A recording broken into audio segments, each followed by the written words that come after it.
Après un temps de repos des magistrats, il fallait qu'il y ait cette rentrée judiciaire, comme il a dit dans le coutume. Donc, c'est les débuts des activités dans ce secteur-là.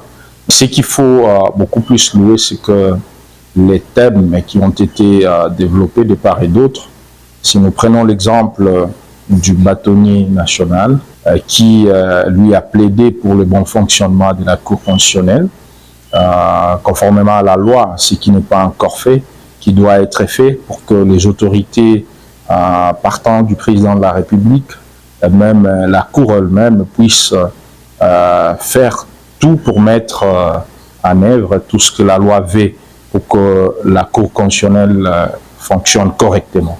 Mais aussi, il faut noter que le président de la Cour constitutionnelle a été à certains points importants dans la gestion même des affaires judiciaires qui concernent les élections, notamment du président de la République ou des députés nationaux.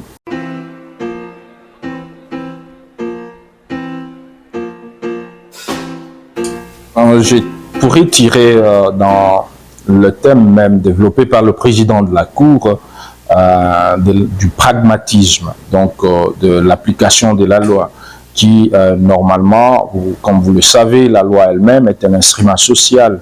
Et chaque fois que l'instrument est utilisé, s'il n'est pas utilisé correctement pour le besoin même de personnes, de la société, à ce moment-là, ce n'est plus important. Donc, le thème que le président a développé, parlant par exemple du rejet de certaines candidatures, parce qu'il y a eu doublons, et ces doublons tout simplement parce qu'il y a peut-être des partis politiques qui ont utilisé un seul individu comme suppléant sans que l'individu lui-même donne son accord. Et conformément à la loi, on devrait cette fois-là sanctionner les candidats et son suppléant, alors que peut-être les candidats n'en est pour rien.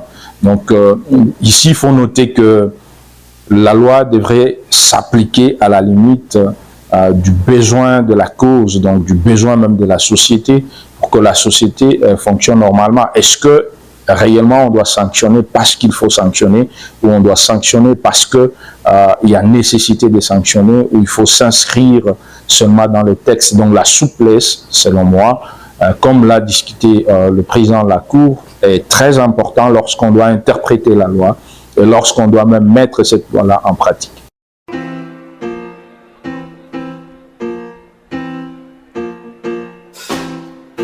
Le plus grand rôle, c'est de rassurer de sa mission. Et la contestation, bien sûr, moi je ne crois pas qu'il y a quelque chose dans ce monde qui est applaudi par tout le monde. Même des bonnes personnes ne sont jamais applaudies par tout le monde. Donc la contestation, c'est normal qu'il y ait cette contestation des élections, mais cela ne devrait pas décourager les gens à se préparer pour les élections. Donc non plus aussi à la Cour de jouer son rôle ou de bien mener sa mission, qui est d'une église au milieu du village, c'est-à-dire pour accompagner les élections correctement et dire les droits lorsqu'il les faut. Donc moi je crois que la Cour ne doit pas, la Cour constitutionnelle bien sûr, ne doit pas beaucoup plus regarder sur les contestations qui peuvent venir de partout, mais seulement se mettre là où elle doit être et faire son travail correctement. On peut tout dire, mais les juges ont une mission que moi j'appelle même divine, qui vient des dieux. Et si nous ne faisons pas confiance à eux, à cause des préjugés ou de prétentions qui pourraient venir de par-ci par-là, peut-être politiciennes même, à ce moment-là, nous préparons notre mental déjà à être en difficulté. Mais nous devons faire confiance. En faisant confiance, et pour nous les chrétiens, même prier pour le juge, pour qu'ils fassent correctement leur travail. Moi, je crois qu'ils le feront aussi correctement. Et par là, je voudrais peut-être appeler la jeunesse et tous les Congolais ensemble de faire confiance aux institutions, notamment la Cour constitutionnelle, la CENI, et de se ranger correctement pour les élections dans notre pays. Et ce n'est que par cette voie-là que nous irons vers le développement, parce que nous plaidons toujours pour le développement. Et si nous voulons le développement, nous avons besoin de la paix, nous avons besoin de la conscience dans notre façon de faire.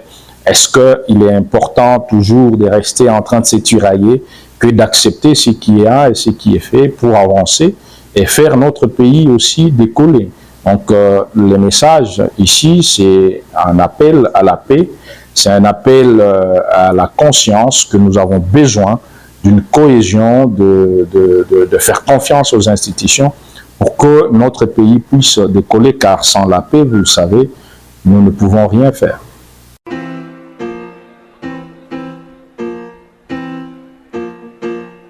Moi, je ne peux pas dire que la justice est influencée par la politique, mais seulement j'étais en train de le dire que la justice est un instrument, ou le droit, c'est un instrument social. Et celui qui pilote le social ou le bien-être ou la bonne gestion même d'un pays, c'est les pouvoirs politiques. C'est la même chose comme partout dans le monde, mais à un certain moment, ils doivent aussi le faire dans la mesure d'accompagner les institutions correctement pour que qu'il y ait l'équilibre. Donc, à louer ou à essayer de dire aujourd'hui que la justice est peut-être à la merci des politiciens, moi je n'en ai pas de preuves pour le dire, et ceux qui le disent, des fois ils le disent à tort sans même vérification. C'est pourquoi je ne cesse d'appeler à la confiance que nous devons avoir envers notre justice, parce que si nous avons confiance, nous pouvons enlever les préjugés.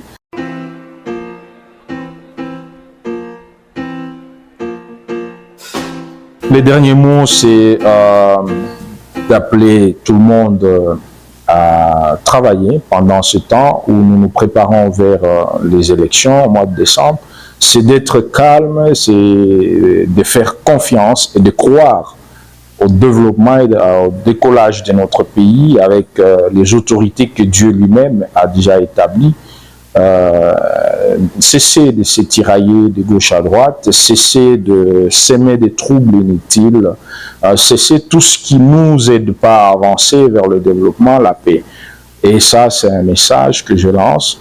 Et beaucoup plus en la journée d'aujourd'hui, demander à tout Congolais de faire confiance en la justice et aussi en la Cour constitutionnelle. J'ai confiance à l'avenir de notre pays, le Congo, et j'ai confiance que nous-mêmes, peuple congolais, sommes le seul acteur principal pour le développement de notre pays, pas quelqu'un d'autre. Donc nous devons comprendre cela et nous mettre au travail. Certainement, notre pays pourra encore intéresser davantage les autres que d'être intéressé d'aller en Asie, en Europe ou encore aux États-Unis. Je donne toutes les chances à notre président de la République, Félix Antoine Tshisekedi Tshilombo, pour les élections à venir.